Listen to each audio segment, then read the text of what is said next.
Isa pa maganda dito sa SP5500 is yung dual layering niya. You can patch instruments up to 2 instruments by just pressing the dual button. Ang default niya is actually strings, pero yung strings pwede mo pa siyang mapalitan ng ibang instruments.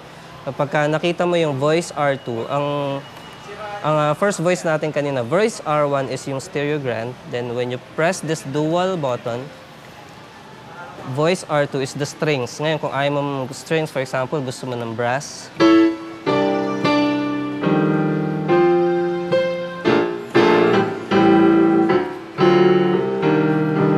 Pwede mo siyang palitan, for example, ng, let's say, mga string patch na makakapal yan.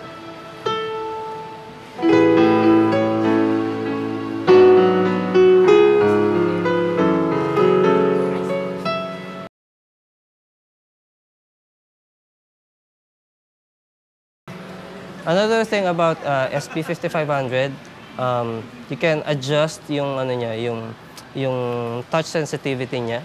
Madali siyang i-adjust. Press mo lang to. Ito yung off niya. Yung walang touch sensitivity. Then, ang default niya is 002, which is yung hindi siya masyadong matapang, hindi naman siya masyadong matalas. Yun. It has also easy access sa metronome. Gusto mo mag-practice ng mga hanon, for example. Madaling i-access yung metronome niyan.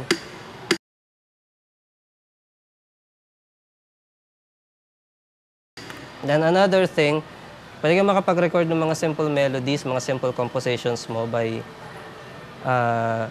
its record features. Pindutin mo lang yung record. If you want some accompaniment, for example, drums, press accompaniment.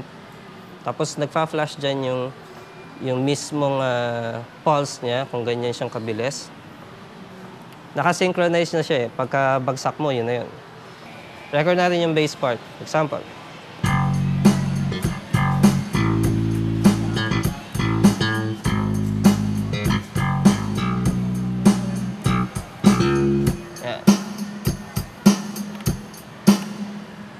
Then, try ulit natin i-record yung mag-overdub tayo ng piano part.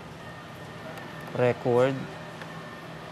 Usually, may kung ano yung susunod mong track, meron kang, 5-track instrument dyan. So, nagpa-flash na itong next. So, for example, let's change the patch.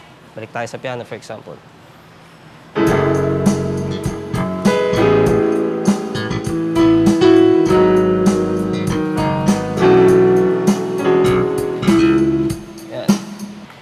Play natin.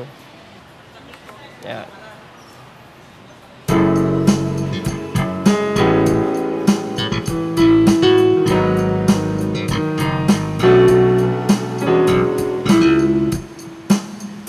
Ngayon, kung gusto mong i-save yung na-compose mo, you just have to put in the memory card here.